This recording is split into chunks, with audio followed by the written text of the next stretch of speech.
Assalamualaikum warahmatullahi wabarakatuh. Hordoftoota Ashim tube oro baga jiraatanii nagaa keessanii isinin jedha. Akkasuma waan baay'ee namatti toluu fi waa'ee YouTube video haala kamiin akka upload gootanii fi YouTube ni keessan akkamitti akka guddatuu fi akka darajaa guddaa argatuu fi seera kamiin settingii YouTube akka guuttan hunda isinitti himuudhaaf qophaa'ee jira. Akka haga dhumaa jechuudha na ilaalaa jechuudha. Wanna tokko jechuudha haala anamma isinin jedhe kanaan guuttan taanaa YouTube ni keessan ni guddataa monetize isiniif ta'a jechuudha. Kanaaf seera kana sirriitti hordofaa waan baay'ee tokko namatti tolu jechuudha. Kanaaf sirriitti hordofuu qabdan jechuudha. Kanaafuu warroonni maamila keenya hin taane maamila keenya ta'uudhaaf fakkeenyaaf YouTube keessa seentaniitiin jechuudha. Iddoo search bira deemtaniitiin Ashim tube oro jettaniitiin barreessitan jechuudha. Iddoo search kana bira erga dhattanii Ashim tube oro jettaniitiin haala kanaan barreessitan jechuudha. Kanaafuu maqaan kee isinii bahaa jechuudha. Jalqabuma irratti isiniif bahaa jechuudha. Kanaafuu erga inni haala kanaan isiniif bahee jecha subscribe kana ni tuxxan jechuudha. Subscribe godhuudhaan akka maamila keenya taatan akkasumas dammoo mallattoo bilbila qabu fakkaatu notification kana dammoo all kan jedhu irra deebisan jechuudha. Haala kana yoo gootan maamila keenya taataniitanii isin jaalannaa waan nu gaafatan hunda isiniif deebisnaa video isin jettan irra yaanne isiniif hojjannaa. Kanaaf nu faana bu'aatiniin nu hordofaa isiniin jennaa. Kanaafuu waan baay'ee namatti tolu YouTube jechuun haala keessan ji'a 8 ji'a 9 waggaa tokko xaartanii yoo akkanaan inni monetization godhuu dideetiin jedhe inni ulfaata jechuudha. Kanaafuu seeraan hojjettaniitiin video keessan yoo hojjettaniitiin jettan bareedaa video namaallee hin dalaginaa keessan qofa dalagaa isiniin jedha. Fakkeenyaaf waan dhuunfaa keessanii dalagaa akkasitti ni milkooftan jechuudha. Abbaa waan facaasee haamata akkuma jedhan san YouTubenis wama isin daladdalaaleetiin isiniif kenna jechuudha. Fakkeenyaaf YouTube keenya keessa seentanii haala kana yoo ilaaltan videoon dhabameen jiru jechuudha. Waa hunda nu jalaa argattanii jechuudha. Kanaafuu hadda barumsi keenya maal akka ta'e wajjin ilaallaa.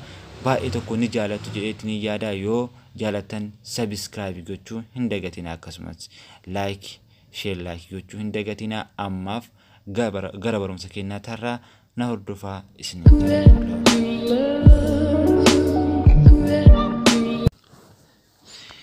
Hadda waa'ee YouTube ilaalaa jechuudha. YouTube ni maal akka ta'ee fi YouTube keessan guddisuu barbaadan akkamitti video keessan upload akka gootan hunda isinitti agarsiisaa jechuudha. Hamma xumura kana hordofaa jechuudha. Fakkeenyaaf upload godhuudhaaf Google Chrome keessan seentanii jechuudha. Wanni guddaan isa akka isin barbaachisu jechuudha. Erga seentanii haala kana isinii baasaa YouTube akkan isin dhufaa jechuudha. Osoo wanna goota yoo aspira isin dhufuudha baate dammoo aspira barreessitan jechuudha. youtube.com jettanii aspira barreessitan search gootanii yoo jettan akkana isin akkana mi'aan masraatu jechuudha. Bifa kanaan isinii baasaa jechuudha. Erga bifa kanaan isinii baasee dhuftanii sarara tuqaa sadiin kan argitanii isa kana jechuudha. Aspira dhuftanii asirra click gootanii jechuudha. Desktop irra jijjiiratan jechuudha. Akka waan kompiitaraan fayyadamuutti jechuudha. Akkana desktop irra deessitanii jechuudha. Haala kana yoo deebistan haala kanaan isiniif bahaa jechuudha. Kuno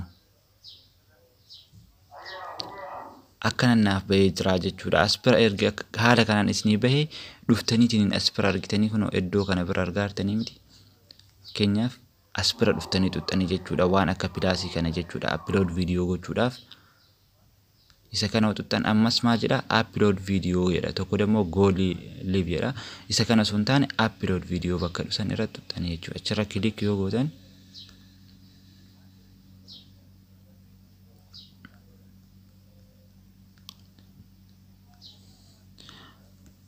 erga haala kanaan gootanii jechuudha.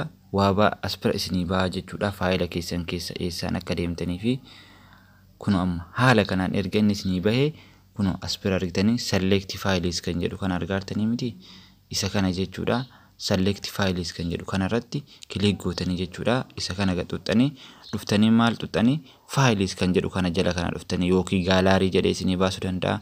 Waa baay'ee jechuun bakka wannaa keessan biratti hidhattan jechuudha. Mobaayila keessan keessa kuno amma akkana haala kanaan naa baasaa jechuudha. Nama faayila keessa waan upload godhuu barbaadan fakkeenyaaf waan qopheeffadheetiin wanna jedhisan fakkeenyaaf mee video kana yoo ta'u jechuudha. Fakkeenyaaf mee kuno mee fakkeenyaaf isa kanarra akkana tuqaa jechuudha. Yoo barbaadan ka barbaadan jechuudha. Kuno akkana tuxxanii haala kanaan erga arramtanii booda open jettanii as bira tuttanii jechuudha.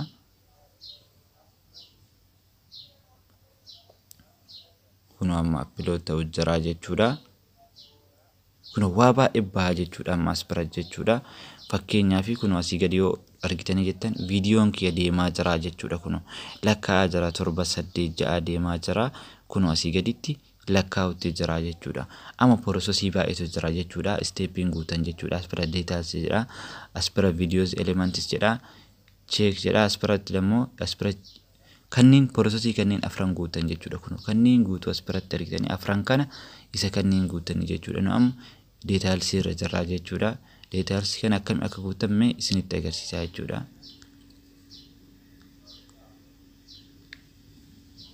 Fakkeenyaaf title jedha as bira amma bakki kun jechuudha.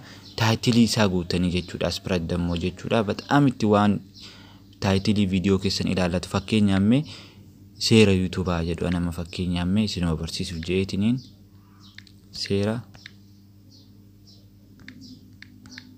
YouTube yookaan uummata jechuudha. As biratti waan isin ilaallatu waan video sana anama isin barsiisuudhaaf malee waan itti yaaddaniitiin barreessuu qabdanii jechuudha. Waan baay'ee tokko isin onnaa jedhu jechuudha.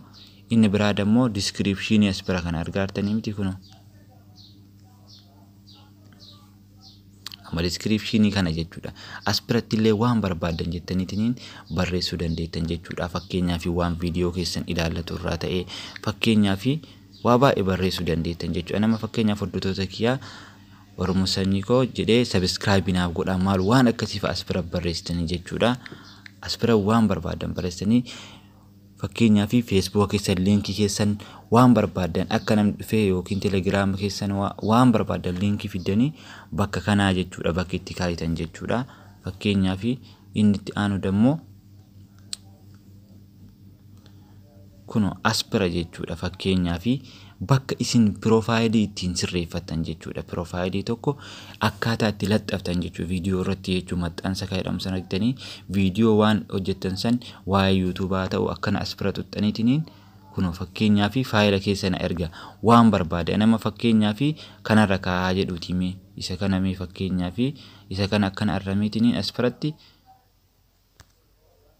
kun haala kanaan naaf taa'ee jira. Video irratti waan gadhiisu akkasin naaf ta'a jechuudha. Inni kun dammoo playlist jechuun fakkeenyaaf video keessan tartiibaan maqaa waa'ee app yoo barsiisan video 5 ta'e 10 ta'e 20 ta'e 100 ta'e bakka tokko kaa'u ammallee waa'ee waan barbaadan yoo barsiisan jechuudha. Waa'ee nyaataa irraa ta'e waa'ee fayyaa irraa ta'e mata dureen akka kaayitan jechuudha. Haala kanaan bifa kanaan akka kaayitan as bira jechuudha. Title kana playlist kan akkam akka create gootan yeroo itti aanu isinitti agarsiisaa jechuudha. Fakkeenyaaf jechuudha. Ammaaf waan biraa ilaallaa yeroo itti aanu hunda isaa as bira isin agarsiisaa jechuudha. As bira amma wanti guddaan YouTube ni keessan akka hin guddanne godhuu fi YouTube ni keessan monetize akka hin taane YouTube ni isin adabu jechuudha. Kun as bira jechuudha. Yes it is mode for kids jedha. No it is mode for kids jedha kun. Inni kun wanni kun daa'immaniif kan hojjetamedha jedha. Inni kun dammoo lakki kan daa'immaniif hojjetamee miti jechuudha. Waan daa'imman ilaaluu qabdu miti jechuudha. Isa kana wasaaniin no jettanii guutan jechuudha as biratti. Isin fakkeenyaaf warroota underage ta'an fakkeenyaaf daa'immaniif jechuudha waan hin taane jechuudha. Dhorwaadha jechuudha. Isa kana waan gootan YouTube isin hin fudhatu jechuudha. No it is not mode for kids jedhan as bira godhuu qabdanii jechuudha. Kuno haala kanaan jechuudha. Fakkeenyaaf yoo barbaadan as bira show more gootaniitiin yoo jettan kun as bira barreeffama kan argitanii wanni baay'een asii gad jira jechuudha. Wantoota garagaraatu jira kuno as bira jechuudha. Kuno taagii kana jechuudha. Fakkeenyaaf anama fakkeenyaaf tokkoffaa taagii kana irratti maqaa YouTube keessanii kaayitan jechuudha. Fakkeenyaaf maqaa YouTube kiyyaa kaa itti aansanii waa'ee maalii barsiisaa jirtan waa'ee YouTube barsiisaa jirtan jechuudha. YouTube jettanii as bira barreessanii waan silaa isin ilaalatu san taagii as bira barreessan jechuun maaf isin fayyadawattan ama fakkeenyaaf diraamaa afaan Oromoo jee barreesseera. Diraamaa afaan Oromoo jee namni yoo barreesse viidiyoo kiyya kanatu ol bahaa jechuudha. tokkoffaa akkasi ol bahaa deema. Taagiin kunillee haala saniin isin barbaachisaa jechuudha. Fakkeenyaaf as biraatti viidiyoo laanguweej jedha afaan barbaadan afaan Oromoo raddeeffachuu dandeettanii jechuudha haala kanaan jechuudha. Amma kunni amma waan baay'ee tokko namatti tolu. Ammallee wanni itti aansu viidiyoo keessan YouTube akka hin guddanne godhuuf yeroo monetaayiz sa'aatii fi subscribe isin guute of duuba ka isin deebisuu danda'u as biraan jechuudha. Education bakka jedhu kana jechuudha. Educationiin kun maalidha? Fakkeenyaaf waan viidiyoo kana ilaallatu jechuudha. Fakkeenyaaf amma kaataagorii isaa kana jechuudha. Kaataagorii isaa kana sirreessuu qabdan jechuudha. Amma fakkeenyaaf ani waa'ee maalii hojjetaara waa'ee barumsa garagaraa si waan ilaalan ta'eef education jechuudha. Akkasumas warroonni as bira tuttan jechuudha. Isa kana sirreessuudhaaf kun waa baay'eetu jira jechuudha as keessa jechuudha.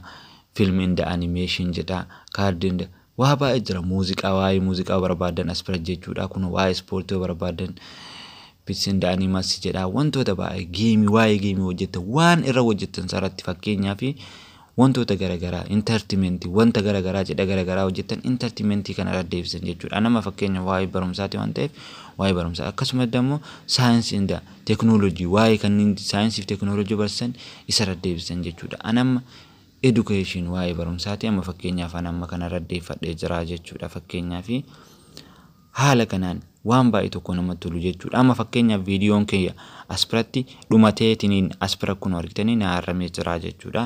Kanaafuu maal goona isteeppii lammaffaa bira deemnaa jechuudha. Amma isteeppii tokkoffaa xumurree jira jechuudha. Bakka bifa kanaan haala kanaan xumurree jira jechuudha. Isteeppii lammaffaa maal nuun jira kuno isa kana jechuudha. End screen jechuudha. End screen kunillee waan baay'ee tokko isin fayyadu jechuudha. Fakkeenyaaf as bira kana waa'ee end screen kana yeroo itti aanu isin barsiisaa jechuudha. Fakkeenyaaf as bira yeroo itti aanu seeraan yeroo qabadhee isin barsiisaa jechuudha. Inni kun waa yeroo fudhatuu danda'uuf jechuudha. Viidiyoon keessan akka ilaalamu jechuudha. Amma cheeks jedha argitanii isa kana steeppiin sadaffaan kun immoo cheeks jedha jechuudha. Cheek copyright qabamoo hin qabu jedheetiin ilaalaa jechuudha. Inni kun immoo argitanii inni kun ana copyright hin qabu jechuudha. Argitanii nama as biratti bilisaa jechuudha. Kuno copyright hin qabu jechuudha. Kanaafuu bilisa naan jedhee jira akkasiin na haramee jira. Kun haala kanaan jechuudha.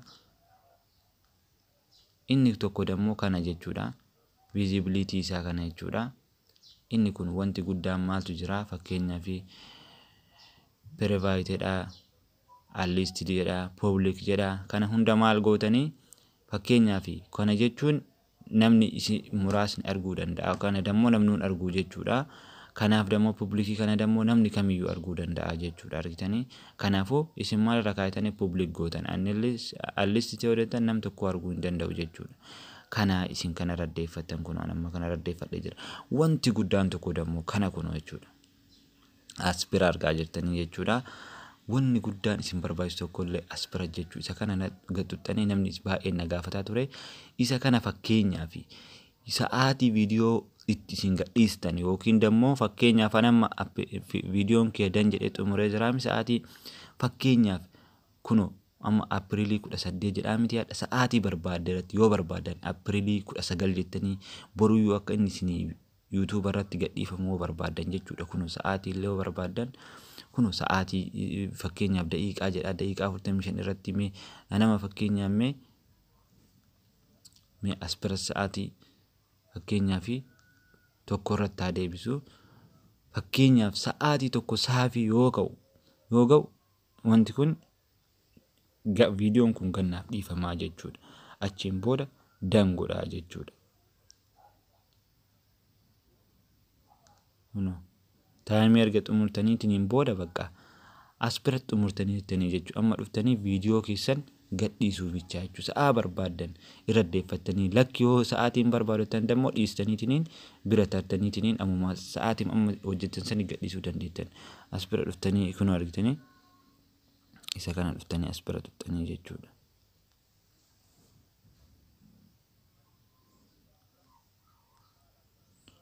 Kuno haala kanaan viidiyoon keenya dan ta'ee jira jechuudha. Bakka gabaabumatti viidiyoon keenya gadhiifamee jira jechuudha. Kuno argitanii haala kanaan bifa kanaan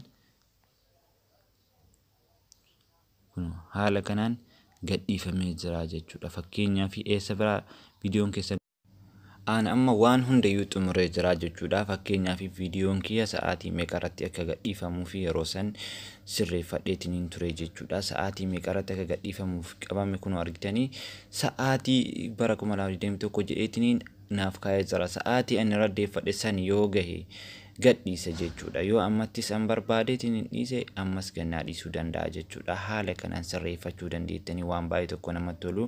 Haala kanaan hojjettan taanaan YouTube keessan ni guddata, monetizing isiniif ta'a.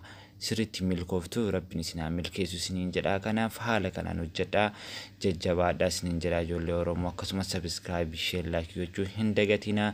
Kan isinitti tole like, share, subscribe godhu.